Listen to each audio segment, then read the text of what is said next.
नमस्कार, आप देख रहे हैं दर्पण न्यूज नेटवर्क। आपके साथ मैं हूं विपिन त्रिपाठी। उत्तर प्रदेश की 403 विधानसभा सीटों पे चुनावी माहौल गर्म हो चुका है। सारी पार्टियां अपने प्रत्याशियों को लगभग क्षेत्र में उतार चुकी हैं। रण में एक विशाल संघर्ष का माहौल सबके लिए बनता जा रहा है और हर किसी का दावा है कि अब की बार मेरी सरकार। ऐसे में चिल्लूपार विधानसभा 328 विधानसभा एक ऐसा विधानसभा है जो हर बार अपनी राजनीतिक महत्वाकांक्षा समझे या जिस भी रूप में उसका हस्तक्षेप उत्तर प्रदेश की राजनीति में रहता है। चिल्लूपार ने कई बार कैबिनेट मंत्री, राज्य मंत्री जैसे तमाम सीटों को देने का काम किया। ऐसे में एक ऐसा भी नाम उभर करके इस क्षेत्र में आता है जो पीड़ित मानवता की मदद के लिए जाना जाता है, गरीबों की एक आवाज बन करके निकला हुआ जाना जाता है। हर किसी के नाम पर एक आता है, एक नाम पूनम गुप्ता, आलोक गुप्ता। क्या कारण है कि हर वो निचले तबके का व्यक्ति अगर किसी के लिए मदद के पास गुहार लगाते हुए जाता है तो आलोक गुप्ता जी के पास में जाता है। मैं बात करना चाहता हूं उन्हीं आलोक गुप्ता जी का जिनके लिए कभी एक संघर्षमय जीवन था। आज क्या कारण है कि लोग अपनी आवाज उनके माध्यम से समझना चाहते हैं। सर, स्वागत है आपका। जी धन्यवाद, नमस्कार। सबसे पहला सवाल आपका, ऐसा लोगों का मानना है कि आप हर गरीब की आवाज बने हुए हैं इस समय चिल्लूपार विधानसभा में। आवाज़ में बना हूँ तो अपने लोगों की वजह से बना हूँ, और आवाज़ मैं नहीं हूँ। आवाज़ तो लोग ये जानते हैं कि मैं उनके लिए आवाज़ हूँ, और कहीं ना कहीं लोगों का विश्वास है, लोगों का प्रेम है, लोगों का सहयोग है कि लोग मुझको ये जानते हैं कि मैं उनके लिए काम करता हूँ, और हर इस वर्ग के लिए मैं काम करता हूँ जो दबे कुछ लोग हैं। समाजवादी पार्टी से आप जिला पंचायत अध्यक्ष का चुनाव लड़े, समाजवादी पार्टी से आप सदस्य पद का चुनाव लड़े थे और अध्यक्ष पद की आपकी प्रबल दावेदारी भी थी। कारण क्या रहा कि आपकी पत्नी जी भीम आर्मी का, क्या कह सकते हो, भीम आर्मी का ही वो पार्टी है, वो आजाद समाज पार्टी। क्या कारण रहा सर कि समाजवादी पार्टी को छोड़ करके आप आजाद समाज पार्टी से अपनी प्रत्याशिता चिल्लूपार में, जबकि ऑप्शन थे? तो एक व्यवस्था है, वो ये है कि हमेशा वो अपने लोगों के लिए खड़े रहते हैं, दबे कुछ लोगों की आवाज़ बन करके सामने आते हैं। तो मैं उनसे मैंने प्रेरणा लिया, और इसलिए भी लिया कि जब हमको जिला पंचायत अध्यक्ष का टिकट मिला था तो माननीय जो पूर्व मुख्यमंत्री रह चुके हैं, केवल टिकट मुझे उन्होंने इसलिए दिया कि मैं केवल एक प्रत्याशी के रूप में खड़ा हो सकूँ। मुझे नहीं पता था कि टिकट लेने के बाद भी मेरी क्या स्थिति हो सकती है। तमाम जगहों पे तमाम तरीके की व्यवस्थाएं और व्यवस्था, लेकिन जो मेरी व्यवस्थाएं थी उस व्यवस्थाओं के अंतर्गत ये मैंने महसूस किया कि एक भी समाजवादी कार्यकर्ता, एक भी समाजवादी कोई नेता मंत्री मेरे द्वार पे मेरा हाल नहीं पूछने आया कि मैं किस कैटेगरी में हूँ, मैं जी रहा हूँ, मर रहा हूँ कि क्या कर रहा हूँ। आपके हिसाब से आपका राजनीतिक उपयोग किया गया समाजवादी पार्टी के द्वारा? बिल्कुल किया गया। वैश्य समाज का तो भरपूर उपयोग किया गया। मैं वैश्य समाज से निवेदन करूँगा कि आप तह तक जाइए, जरा सोचिए कि अगर समाजवादी पार्टी का अगर कोई सरकार रहा होता तो वैश्य समाज के इस लड़के को टिकट तो नहीं मिला होता। ये तो मैं महसूस कर रहा हूँ, इसलिए भी कर रहा हूँ क्योंकि मैंने संघर्ष किया समाजवादी पार्टी के लिए। अब मेरी पत्नी ने भी किया, लेकिन आज टिकट काट करके विनय शंकर तिवारी जी को टिकट दिया गया। ठीक है, मैं मानता हूँ वो वर्तमान विधायक रहे हैं बसपा से, लेकिन मैं ये भी आपके चैनल के माध्यम से समाज की जनता को संदेश देना चाहता हूँ कि अगर आप बसपा से विधायक रहे हैं तो क्या कारण है कि आप सिटिंग विधायक रहने के बावजूद भी आपने जो है बसपा को छोड़ करके सपा का दामन थामने का काम किया। आज इसलिए कि सपा की लहर चली। सपा की लहर नहीं चल रही है, सपा की लहर को दिखाने का काम किया जा रहा है, और आपने जो लोगों को धोखा देने का काम किया, निश्चित रूप से क्षेत्रीय जनता और तमाम लोग आपको माफ़ नहीं करेंगे।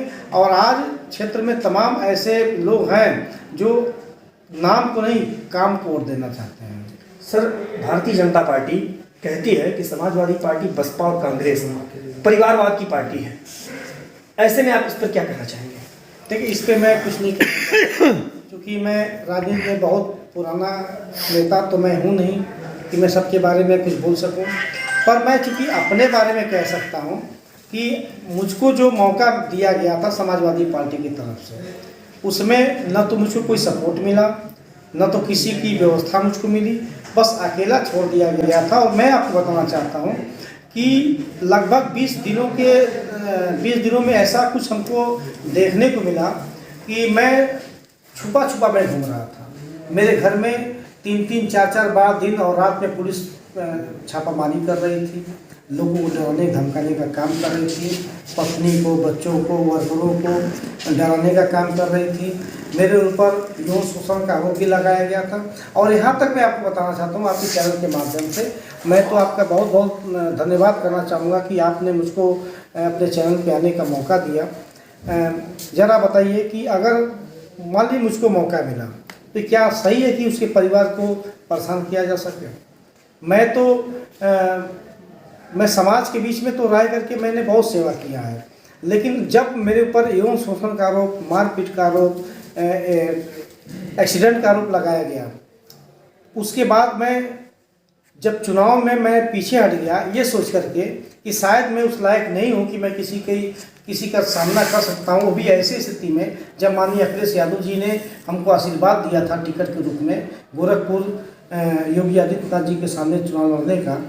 ऐसे समय पर जब मैं खड़ा हुआ तो एक भी कार्यकर्ता, एक भी नेता नहीं खड़े हुए। मैं तो धन्यवाद देता हूँ चंद्रशेखर आज़ाद जी का और उस रावण जी का, जो जिनका भीम आर्मी संगठन है, आज़ाद पार्टी है, जिन्होंने गोपालपुर में एक हत्या हुई थी, उस हत्या में उन्होंने उस परिवार की मदद के लिए भरपूर उन्होंने समर्थन देने का काम किया।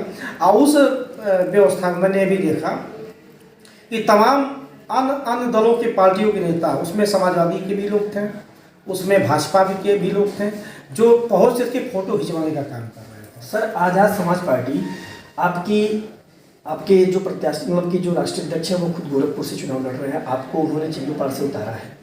ऐसे में क्या लगता है कि आप प्रदेश में अपनी सरकार बनाने के मूड में हैं या फिर चुनाव जीतने के बाद किसी को समर्थन करने के मूड में हैं? ये हमारे राष्ट्रीय अध्यक्ष जी का फैसला होगा। उनका जो फैसला होगा हम उस पर काम करेंगे, उनके दिए गए निर्देशों का हम पालन करेंगे। और निश्चित रूप से आज़ाद जी जो आज दबे कुचलों की आवाज़ बने हुए हैं, निश्चित रूप से वो हमको बहुत ही प्रेरणा देते हैं और उन्हीं के ही दिशा निर्देश अनुसार हम काम करेंगे और समाज और पूरे उत्तर प्रदेश में भीम आर्मी आज़ाद पार्टी को आगे बढ़ाने का हम काम करेंगे। चिल्लूपाल में बड़े बड़े दिग्गज अपनी दावेदारी ठोक रहे हैं कि इस बार मेरी सरकार। ऐसे में श्रीमती पूनम गुप्ता जी पार्टी के साथ में अपनी दावेदारी कर रही हैं, इस पर आप क्या कहना चाहेंगे? दावेदारी तो पहले से भी मजबूत थी। आपने देखा कि जब सबड़ सीटों से वार्ड नंबर 46 का चुनाव हम लोगों ने लड़ा था और बहुत ही बड़े अंतर से हम लोग जीत करके आए थे। ऐसे में सबड़ सीटों का अगर देखा है तो चिल्लूपाल भी सबड़ सीटों का ही दावेदारी माना जाता है। और मुझे ऐसा लगता है, यकीन मानिए, मैं आपको दिल से बताता हूँ कि मुझे ऐसा लगता है कि अगर मेहनत और कर्म को जनता देखेगी तो बहुत बड़ा अंतर दिखाई देगा और ये चुनाव नहीं होगा, बल्कि किसी प्रत्याशी की जमानत नहीं बचने वाली है, ये मैं कहना चाहता हूँ। सर, समय कम है, चुनाव आयोग ने रैलियों पर प्रतिबंध लगा रखा है। एक लास्ट समय पर सब चिल्लूपाल के लगभग लोगों की निगाहें टिकी थी आपके ऊपर। ऐसे में आपकी क्या रणनीति होगी? किस रणनीति के तहत आप क्षेत्र में अपने लोगों तक पहुंचने का कार्य करेंगे? भीम आर्मी के तमाम सैनिक, तमाम सेना हर गांव में हैं और वो तत्परता के साथ वो सेवा भी करते हैं। माननीय अध्यक्ष आज़ाद जी के आदेशानुसार वो कर्म भी करते हैं। मैं उनके साथ मिल करके चिल्लूपाल विधानसभा में चुनाव लड़ने का काम करूंगा और बहुत बड़े अंतर से जीतने का काम करूंगा, उसके बाद चिल्लूपाल का विकास करने का काम करूंगा। अंत में सर आपसे कहना है कि अपने लिए आप चिल्लूपाल की जनता से क्या अपील करना चाहेंगे? मैं चिल्लूपाल की जनता से और तमाम हमारे जितने भी युवा दोस्त भाई जो भी इस आपके चैनल के माध्यम से वीडियो को देख रहे होंगे, मैं आप सभी लोगों से निवेदन करना चाहूँगा कि एक छोटा सा प्रयास मैंने किया। नेवादा, बढ़लगंज के पटना चौराहा और ग्राम खरसरी, जहाँ पे साईं बाबा का मंदिर भी मैंने बनवा रखा है। छोटे छोटे बच्चों के लिए कोचिंग सेंटर, युवाओं के लिए जिम की व्यवस्था, जहाँ पे किसी के लिए कोई 1 रुपया खर्च न करना पड़े, इस सोच के साथ कि मैं पूरे विधानसभा चिल्लूपाल में हर गांव, हर टाउन एरिया में अपने युवाओं के लिए जिम की व्यवस्था, छोटे छोटे बच्चों के लिए कोचिंग सेंटर की व्यवस्था मैं करूं, और साथ में जितनी भी बहन बेटियों की शादी पड़े, अपने तरफ से 5,000 रुपये का प्रोडक्ट यानी कि खाने पीने का सामान का सहयोग मैं कर सकूं। इन आशाओं के साथ मैं चाहूँगा कि चिल्लूपाल जनता मुझको आशीर्वाद दे, पूनम गुप्ता को आशीर्वाद दे, ताकि मैं हर जन लोगों तक पहुंचने का काम करूं, लोगों का सहयोग करने का काम करूं। अगर ऐसा किसी ने आज के पहले किया हो तो बिल्कुल मुझको वोट मत करिएगा। अगर मैं ऐसा सोच रहा हूं, मेरी सोच अगर अच्छी हो, व्यवस्था अगर अच्छी हो, तो आप आशीर्वाद दीजिए। मैं निश्चित रूप से एक ऐसा कर्म करके दिखाना चाहता हूं कि 5 सालों के बाद चिल्लूपाल जनता ये कहे कि दोबारा इस बार फिर पूनम गुप्ता, फिर पूनम गुप्ता। धन्यवाद सर। जैसा कि आप देख रहे थे, चिल्लूपाल में एक ऐसी शख्सियत है जो गरीबों की आवाज़ उठाते हैं, मानव सेवा संस्थान के अध्यक्ष हैं और जिला पंचायत सदस्य भी हैं। आलोक गुप्ता से हमारी खास बातचीत में पुनः हम आप सभी से मिलते रहेंगे। कैमरामैन चंदन के साथ में दर्पण नेटवर्क, चिल्लूपाल, 328 विधानसभा। धन्यवाद।